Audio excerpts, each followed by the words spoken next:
What's going on, YouTube, social media world? Hope everyone is doing well. Let's get right into it. It's the Crypto Wonder coming at you. Like, share, subscribe to the channel. Like, share, subscribe, tell a friend, tell a friend. So this article that you're looking at here, it's regarding police reform that's taking place specifically in New York State and even more specific, New York City. It says here, the Bronx precinct commander quits, citing quote-unquote no guidance on recent reforms. Now, I'm going to leave a link to this article in the description of this video. But we're going to read some of the things related to this article. A Bronx NYPD precinct commander is quitting to protest the department's handling of police reform and anti-brutality protests, the New York Post has learned. Deputy Inspector Richard Brea is hanging it up after nearly 3 decades. Guardian Angels leader Curtis Lee told the Post on Thursday following a phone conversation with Brea, who led the Bronx's 46th precinct. We're going to get to that precinct in a second. Okay. We're going to get to that precinct. Deputy Inspector Richard Brea is hanging it up after nearly 3 decades. So I just read that. Brea put in his papers because his bosses are not giving him enough guidance on how to get guns and drugs off the street now that the department has disbanded and reassigned its anti-crime unit, Sliwa said. Now, in this article, it says, regarding the anti-crime unit, former officer Daniel Panatello was assigned to the anti-crime unit on Staten Island in July 2014 when he tried to arrest Garner for selling loose cigarettes and put him in a chokehold. Panatello was found guilty of internal charges over Garner's death and fired last year. A grand jury chose not to indict the former officer. Slain Bronx anti-crime cop, I don't know why I can't read today, anti-crime cop Brian Mulkeen was killed in a hail of friendly fire from fellow anti-crime officers while trying to make a gun bust in 2019. The suspect was also killed. Police Commissioner Shea concluded the brief press conference by raising the specter of increased violence, adding that disbanding the unit will be noticed. In quotes, it will be felt immediately throughout the 5 district attorney offices. It will be felt immediately in the communities that we protect, unquote. And then he goes on to say, however, the key difference we must do it in a manner that builds trust between the officers and the community. Gun violence in New York is at a 2-year high, according to NYPD data released on Monday. Shootings have spiked almost 25% this year compared to last, with incidents jumping to 394 from 317 as of Sunday, while at the same time gun arrests year to date were up 8%, even as other arrests were down 1/3, the data shows. Murders are also up 25% for the year, according to the numbers. One source praised the move, saying the plainclothes unit had become too lenient in assigning younger cops to the patrol. I'll leave a link in the description for this article too. Now, see, the problem with everything that's going on here, it's 46th precinct in the Bronx, specifically in the Bronx. Can I tell you, people, I've lived in that district, in the area that covers the 46th precinct. I've worked in the same district that covers the 46th precinct covers. It is incredibly marginalized. It's the ghetto. It's the ghetto. It's the hood. Okay? 2020. It's still the hood. Okay? Not too long ago, I believe there was a shooting that took place in that precinct. In the precinct, someone from the community walked in and started firing off inside the precinct with police officers everywhere. I tried to find the article to that incident. The reason why I raised that incident is because I had to go to that precinct recently with a client of mine to take care of help my client take care of some business. And I didn't know at the time that there was a shooting in that precinct. I just found out that same day later on when I was given the information by another colleague of mine. The whole point is that neighborhood, and for a very long time, that neighborhood has been incredibly marginalized. You know, you're talking about impoverished people who are just trying to make it by. Low income, trying to make it by. Okay? For the precinct commander to quit his job. Let me give you a synopsis of what's going on right now in the Bronx. Let me give you a quick synopsis. Besides everything going on with Corona, with social distancing in the ghettos, in the hood, and it's just that wasn't really strongly exercised anyway. People were wearing masks, yeah.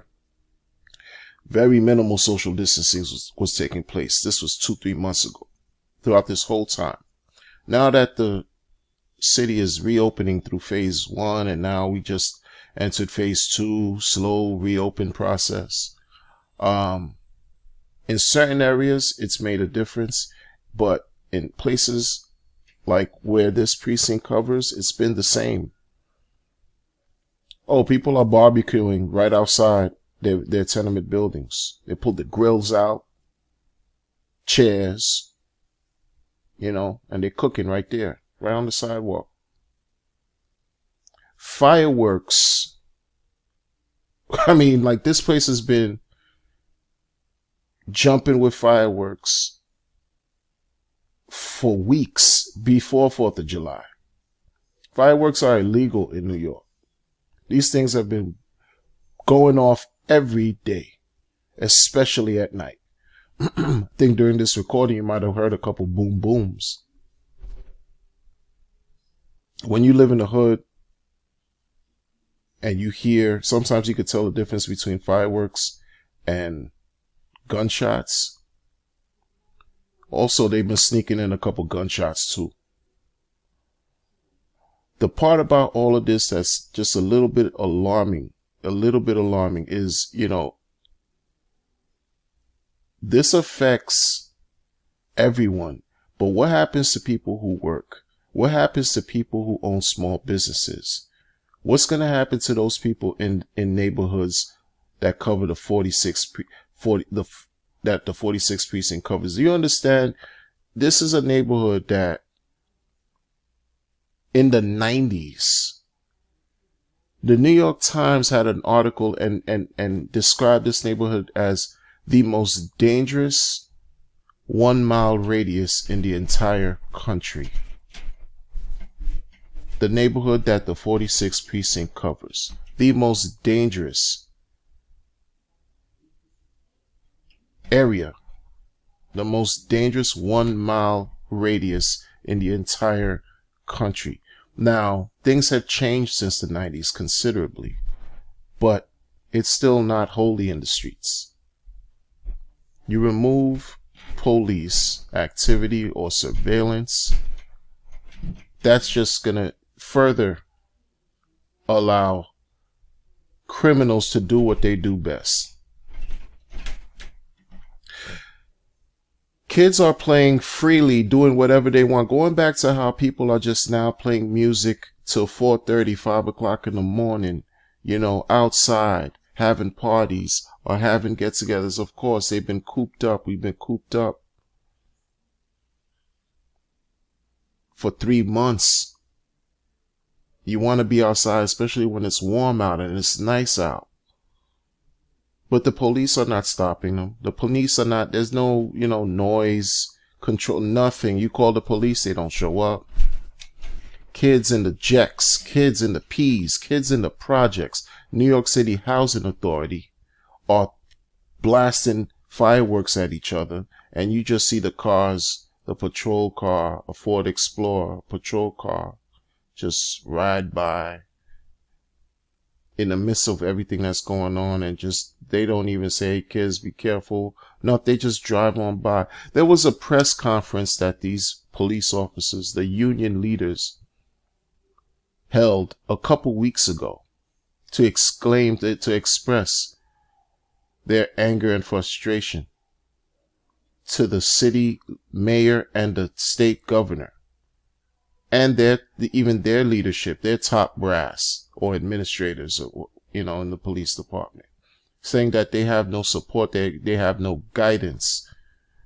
They're being forced to pretty much let crimes, like if they see a crime happening, they're afraid to even go address it for fear of, if they have to even physically touch anybody, that they're going to be investigated. Now that comes with certain, it's like, listen, man, that's a touchy subject too, because, we've seen people get killed under police custody. But these cops now are almost at 100% hands-off approach.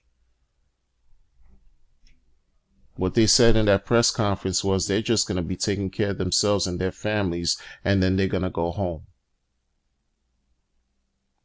What's the solution that's going to be put in place to help tax-paying, law-abiding citizens? Where's the solution? What's happening? What's going to happen? Again, store owners. Look what happened in the beginning of this month with the riots and looting that took place just in the Bronx. It happened in Brooklyn, and it certainly happened in Manhattan, but the Bronx got terrorized too. Stores got broken into, burned, everything you could think of. Where you don't think more of that's going to, like, there's just going to be a prevalent increase in crime? I just don't understand. I don't understand, like, where this is headed. What does it really mean? Okay, these officers, this crime unit was disbanded, right? Disbanded, so you're not going to have undercovers driving, doing their work in the streets, stopping people or whatever, investigating crimes, plainclothes cops. Because you have situations where they choked the crap out of somebody. I get it, but don't we need law enforcement to help protect and serve us too? Don't we need some type of institution in place too, to serve, to help us when we're in trouble? I mean, what is the solution? A rapper named Immortal Technique, who I respect, I like his music and I've listened to him for 20 plus years. I've been a long supporter or whatever. He said that there should be peace officers. What? I don't know, because, like, even in my capacity and what I do for a living, I always, like, when a situation comes up, because I deal with a very vulnerable population that's completely unpredictable. When you're talking about severe, persistent mental illness, I have to seek and call the cops to assist me when I have to go meet some of my clients in the community, in the hood. And I'm glad when they're there, because when I knock on a door, I don't know what I'm going to be greeted with. That's the reality. So now a peace officer is supposed to come assist me and help me with someone who's in crisis?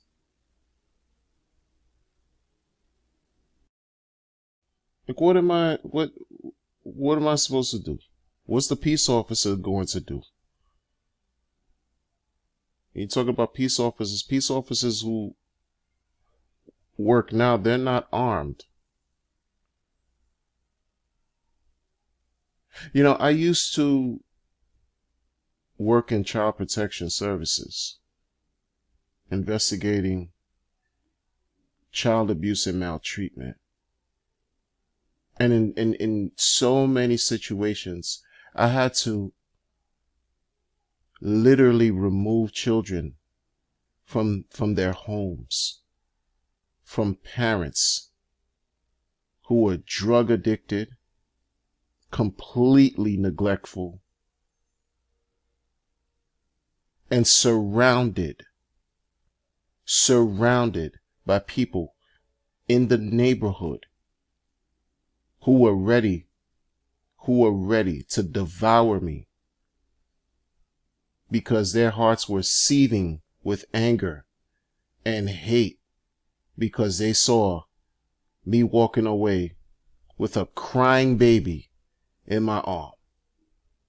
And if it wasn't for those two officers who accompanied me, I probably wouldn't even be here to tell you about that. We're talking about the community. We're talking about situations where you're in a home.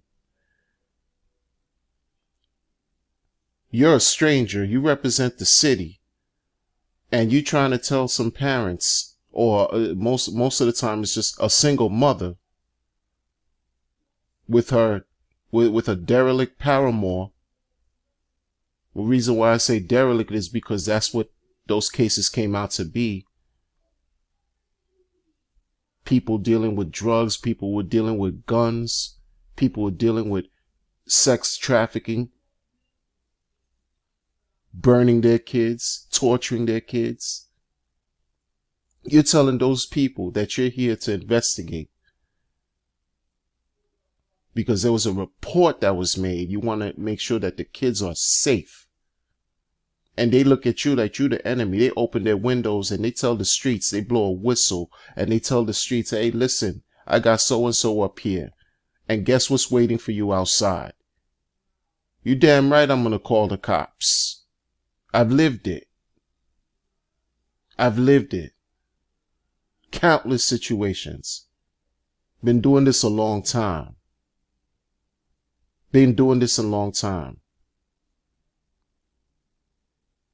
Different community districts in the BX. Just in the Bronx. We're not talking about Brooklyn. We're not talking about Manhattan. We're not talking about Queens. We're not talking about Staten Island. That make up the city of New York. The 5 boroughs. We're talking about the BX. And now, that's just one story. I'm just one person. One person out here.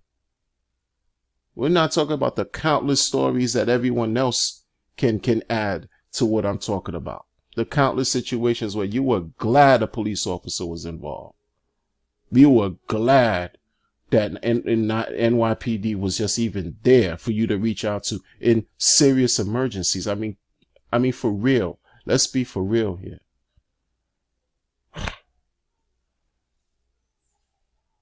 I don't know, because it's just a messed up situation, man. It's just a really bad situation. It's a really, really bad situation. I think New York is imploding. I really do think New York is imploding. New York is not going to be the same anymore. It's just my opinion. Something is going. Who's going to rise to the occasion to do what the cops have done in a better situation? Who? What's going to be the plan? We don't hear anything. We hear training. We hear whatever, disbanding. And then what? What's going to be put in place? Because people still need to be protected. What does that mean? Do you disband the cops? What? Crime just goes away? Crime disappears? What are you telling me? People, I mean, what are you saying? What are you saying? What are y'all saying? Like, I don't know. Make it make sense. Please make it make sense. I have a family. It's just not just me. If it was just me by myself, well, I'll deal with, let the chips fall where they may. I'm a person with I'm a family man. I have responsibilities, obligations. I do what I have to do to take care of me and mine, to protect them, and to provide for them.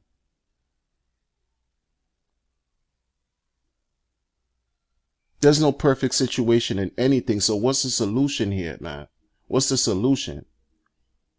You have some cops that are assholes. So I'm sorry to say, it's just the truth. But you're gonna brand all of them with that label? I mean, come on. What are we doing? I get it. It's been decades old of injustice and killings and everything. I get it.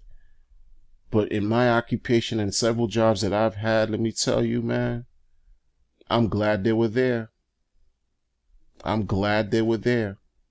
And that's just for me doing my job and actually saving people, saving kids out of horrific situations that none of y'all, unless you in it, and God forbid you a participant, you would understand what I'm talking about. The stuff that I've seen would make you sick. It's not for everybody. As far as saving these kids, man. And you know what? The connections with their parents, because they only have one set of parents. You only have one mom. The connection is so strong. Do you know the kids reach out for their moms no matter what type of level of abuse they've been through? They still reach out. They still reach for them. And in some cases, they're glad to leave. I've had 3-year-olds raise their hand to me. Raise their hand, ready to leave. And the community is in an uproar thinking I'm the enemy. And ready to take me out. Gang members, community, everybody outside just waiting, looking, talking shit, heckling. The only thing that saved me from getting anything happening to me was the police.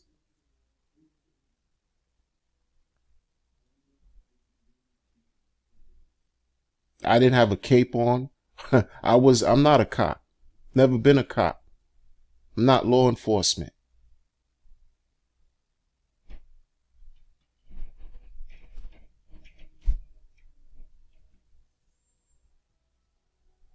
So, I'm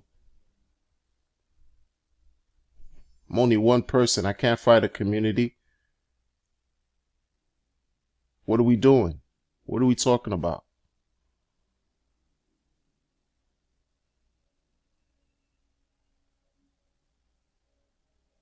Even though everything is upside down right now, I still feel like there's worse to come.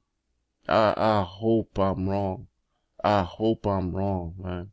I feel like there's worse to come. I so hope I'm wrong.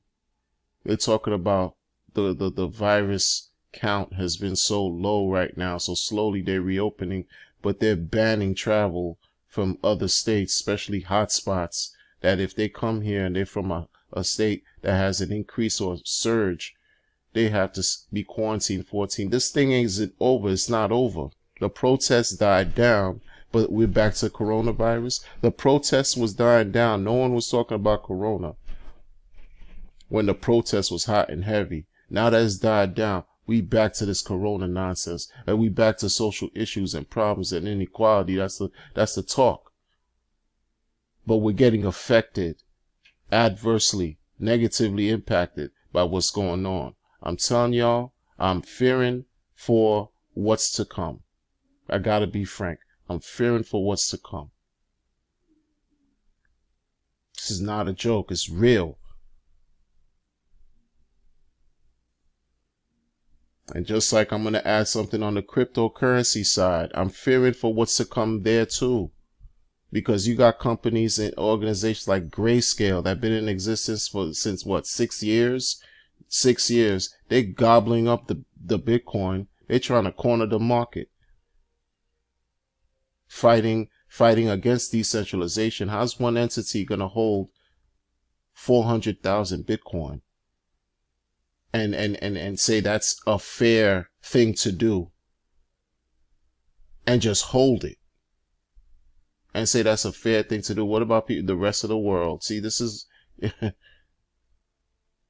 here we go. Regulators trying to regulate something that's simply deregulated, or centralize an entity or commodity that's supposed to be decentralized.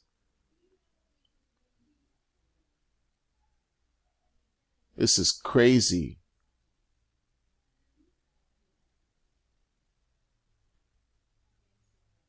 Take care of yourselves. I'm out.